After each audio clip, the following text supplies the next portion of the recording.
Yo.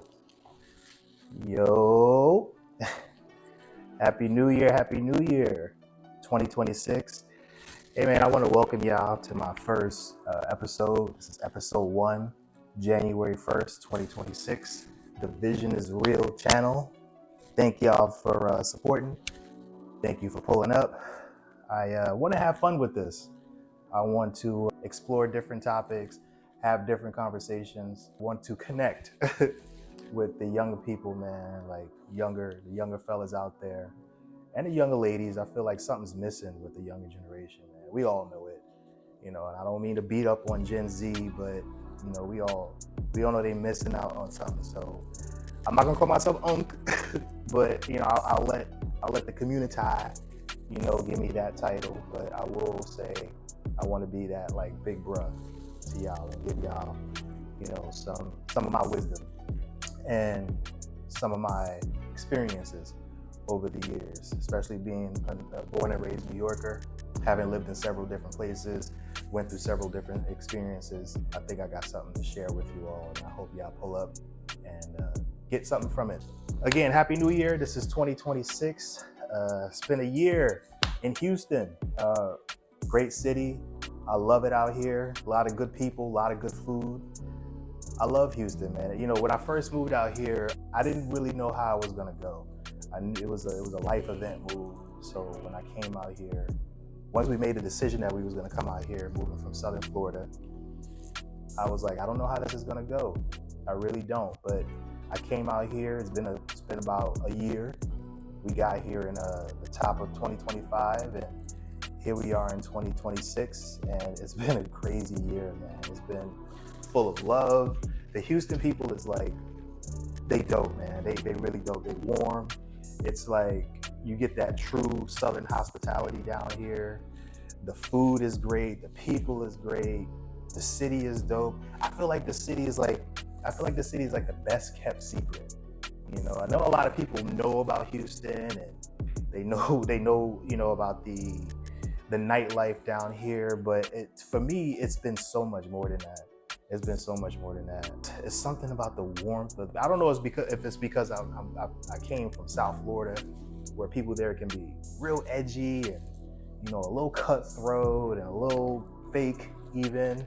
Beautiful place. South Florida is a beautiful place, but Houston has really, really done a lot for me, man. I really appreciate it. I really love it here a lot.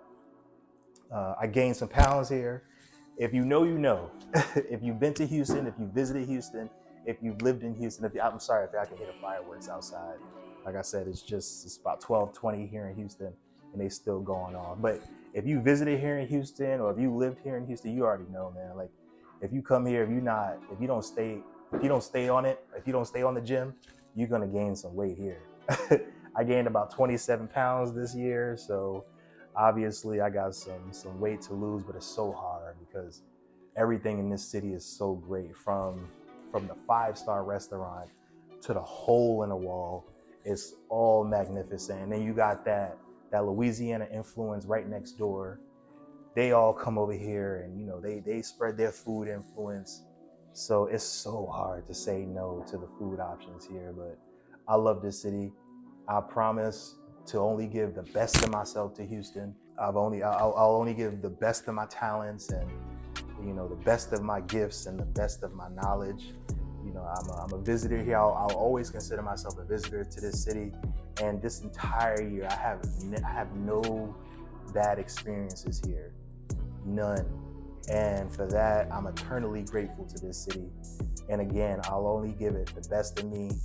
And even though it's been a year, I can only imagine where it's gonna go, the next few years, because this is home.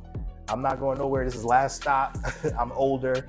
I know it probably don't really look it, the whole black don't crack thing, but big bruh's 45 years old, so moving around and all, I got a family now, so moving around and all that is not really feasible anymore unless it's an extenuating circumstance. So this is home, and I really, really, really enjoy it here, and I can't wait to explore more of this beautiful, enchanting city.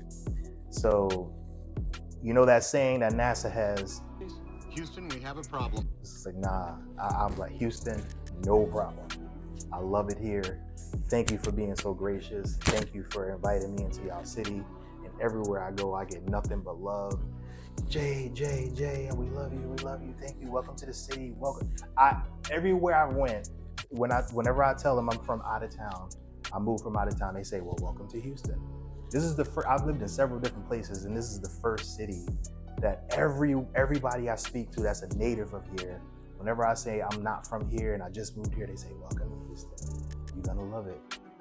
It's beautiful, man. I really enjoy it here. And again, thank you, Houston. Now, I wanted to discuss something with y'all because I came here for work, and that's one of the reasons that made me fall in love with Houston. I came here for work a couple of times, and I'll never forget it. I think it was around like the second or third time I came here, and I said to myself, I think I want to move here. I know we wanted to move.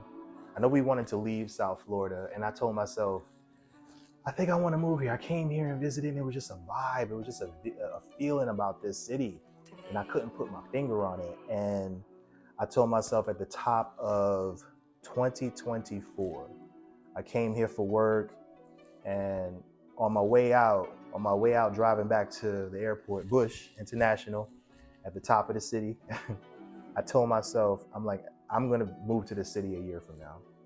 And throughout the course of that year, I manifested that. I thought about it every day. I researched everything about Houston. I let my family know, hey, this is what we're doing. We talked about it as a family, and we all came to the conclusion that, you know, this would be a great fit for everybody. And I just manifested it, man. I just believed in everything. That, because, you know, as you get older, moving around becomes real daunting. It becomes real taxing, you know. And I'm originally born and raised from New York City, so, you know, I can go pretty much, you know, I got that DNA in me. I can go anywhere and make it work. But as you get older, realistically, as you get older, that gets a little bit more taxing and a little bit more daunting. So I was like, you know what, this next move got to be the best move, and it's probably going to be the final major move.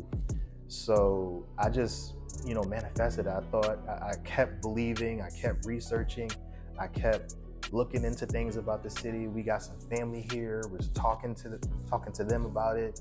They was on board for it, and I just believed. We living in such different times, and I'm seeing like a lot of young people that's just so discouraged and so downright depressed, and just don't really know where to go, and you know which road to take or which options to take. And one thing I can tell y'all is, you young people, is your youth right now, even though you do not realize it, that is your gift. That is your best friend right now.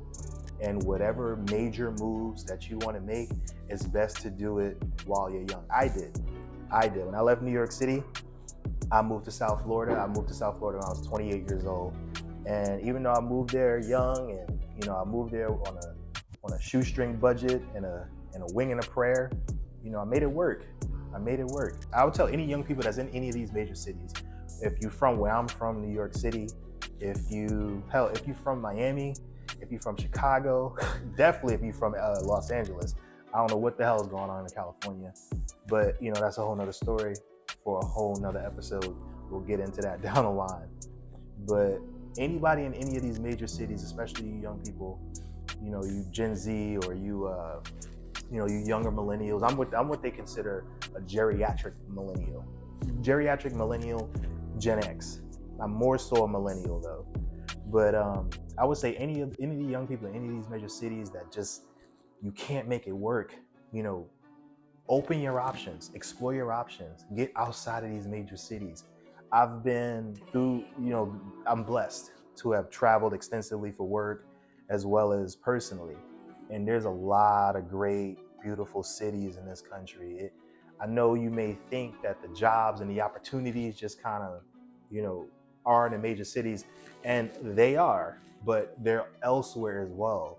And a lot of these other major cities open up other opportunities for you. So why not give a Idaho a shot? Why not give a Wichita, Kansas a shot? Why not give a Tempe, Arizona a shot. And I've been to Tempe, Arizona, and that is a beautiful, beautiful city.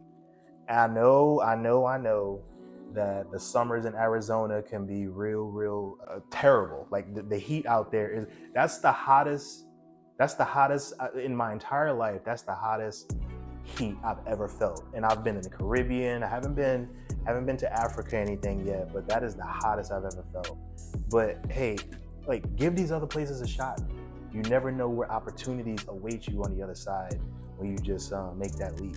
You know, there's a lot of smaller towns out here, smaller cities, who are starving for young people. They starving for your ingenuity. They starving for your youth and your prowess towards technology. Give it a shot. Give it a shot. Manifest it. You know, especially if you ain't got kids, a family, is really easy to move. A lot of people just don't do it because they're very fearful, and because you don't know what you don't know. And I get it. I've been there before myself. But give it a shot. If you don't got no kids, if you a young girl, young dude out here, you ain't got no kids, and you know you got some transfer opportunities with your job, or you want to give another industry a shot, and say you want to get into technology, or you want to get into one of the other STEM fields, give these other places a shot. You know, yeah, you might have to put up with a bit harsher winter or a bit harsher summer, but I promise you, if you manifest that, if you believe, if you truly just take that initial leap of faith, I promise you, on the other side, it's gonna be some opportunities. There's some positive, good opportunities there, and you might even get some happiness. But you gotta manifest it. You gotta believe, and you gotta back up that belief with action. You know, once me and my family realized that we were gonna make this Houston move, we put in the work. We put in the groundwork. We put in the footwork. We flew out here from a few more times for some job interviews. We flew out here to look at some, different neighborhoods and different places to live. We put in that work. And once we settled on certain things, once we locked in some job transfers, once we locked in, places to live, we just did it. We packed up where we was, packed up the truck, drove across country. Here we are. And it's been like a beautiful year in this city. But it all started with me manifesting and me believing. So I would really say to y'all, especially again, you young people in these major cities going through these turbulent economic times, these turbulent political times, whatever you believe in, get out there. Especially if you ain't got nothing holding you back, no strings, get out there, take the chance, take the risk. You young, I promise you. Even though I'm saying this, you're not gonna realize it, you're not gonna get it, but do it while you're young. Do it. Take that leap of faith, do it. Just do it! Look, man, as y'all can probably see, I'm what they call probably a nerd, a square, formal brother. You may even look at me and be like, he conservative, maybe. But if there's one thing that I hope that we can go into this new year, is that we got to do better. And I'm speaking to the community right now, or the community, as they would say. We got to do better as a community. I know we've all heard this a million times. You've seen the memes, you've seen the reels, you've seen the content. We got to do better. We are a much classier people than what we have been. We are a much more esteemed people than what we have been. And we got to do better this year. Growing up in New York in the 80s and 90s, 80s babies. I'm an 80s baby, 90s raised me. There was a separation. There was a separation. We knew who the knuckleheads in the neighborhood was, and we knew who the ones that was going to do right and do great things was. I don't know where along the timeline where all this just got mixed up and we all jumbled in one, to where we're all like basically kind of just lumped into one. People we stereotyped all as one. It was not like that. I think social media had a huge hand in that. And in 2026, we got to go back to, separating. It's like, don't lump me in. I'm not one of them, as the kids say. I'm not I'm not one of them. I'm one of them ones. So, we got to do better.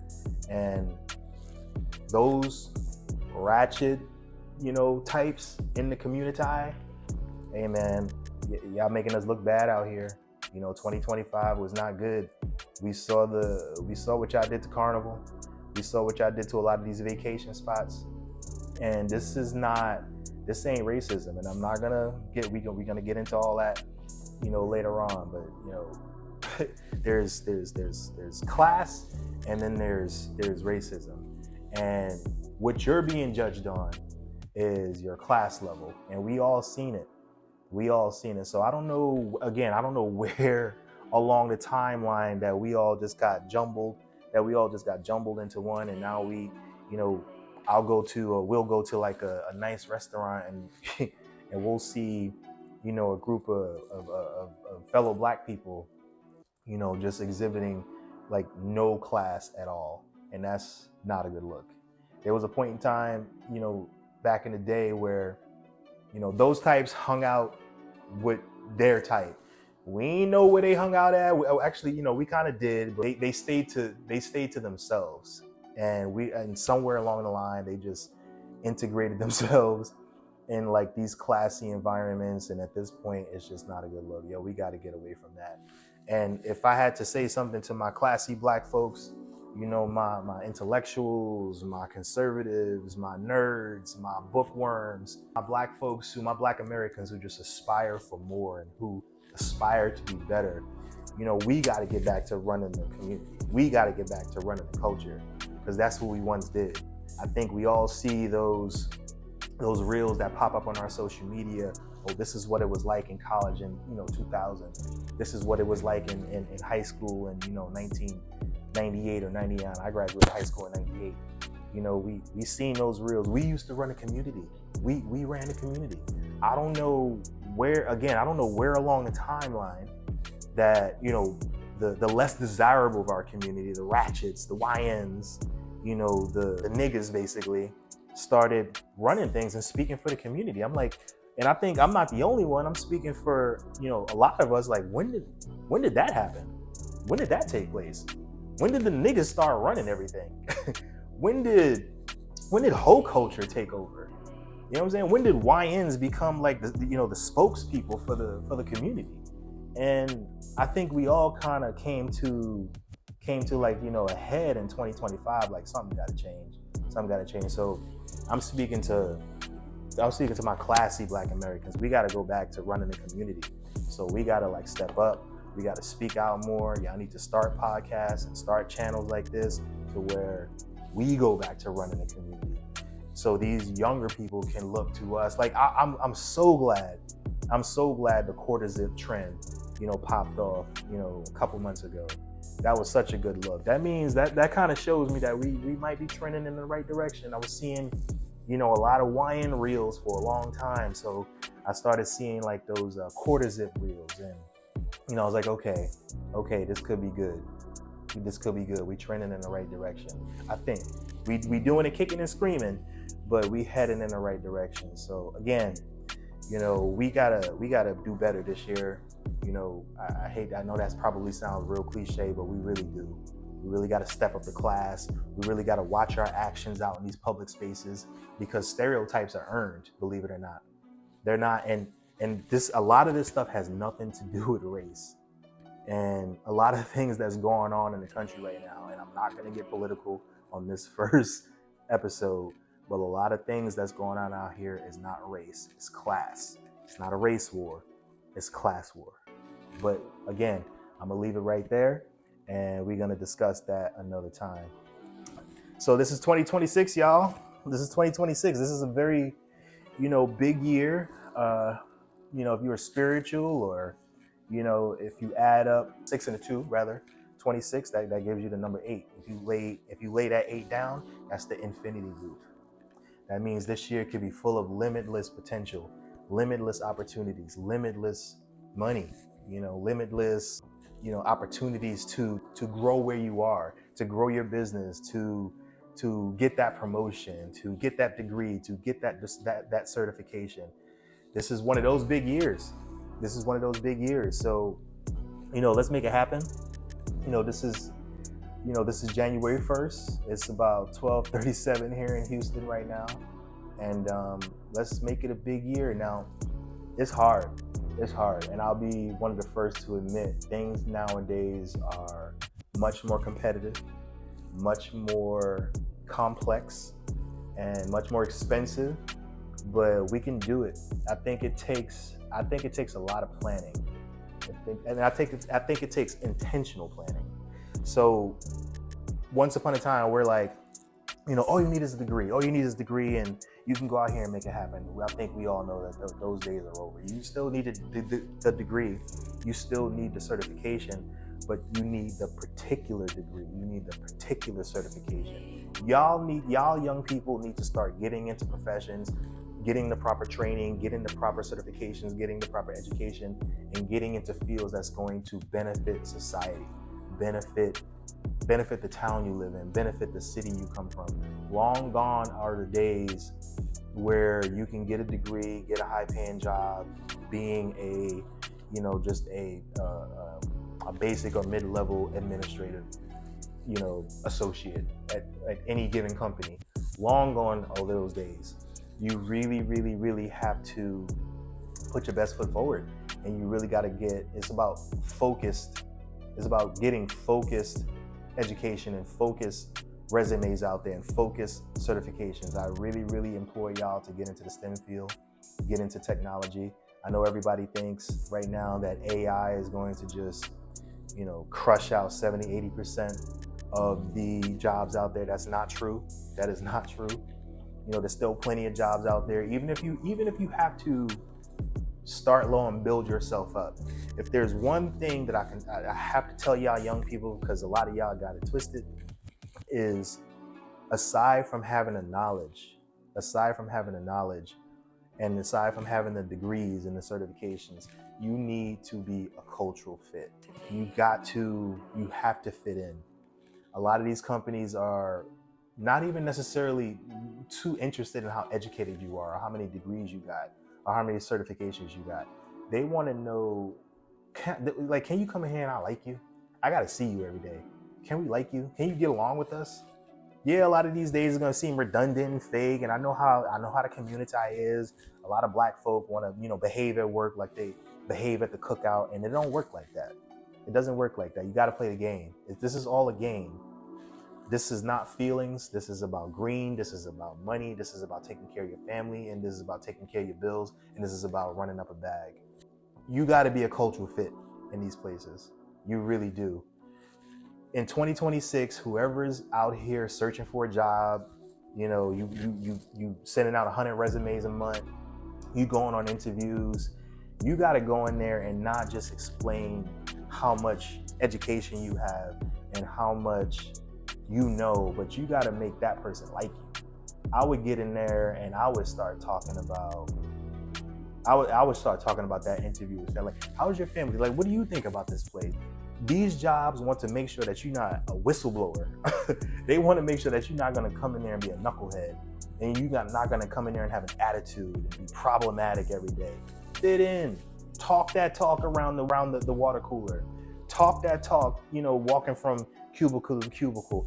Hell, man, I'll be at my job some days and I just be floating around there. I'll be floating around there talking to everybody, going in and out of people's offices, seeing what everybody doing. And I've done this my entire corporate career, and I've been very successful in doing it. So again, if I had to leave y'all young people with anything, I would say, aside from the degrees and the certifications, have to be a cultural fit. There's no way around this. And we are in a climate right now where they've gotten rid of a lot of policies and a lot of DEI programs, and now you have to get out there and compete. And one of the cornerstones of competing in today's corporate America is being a cultural fit. There's no way around it. But again, man, I'm gonna keep this brief. Happy New Year. I'm your boy JD. We're gonna have a lot of conversations one-on-one. I got some panel discussions I got my visionary panel discussions coming up with my boys. It's going to be great. And thank y'all for pulling up.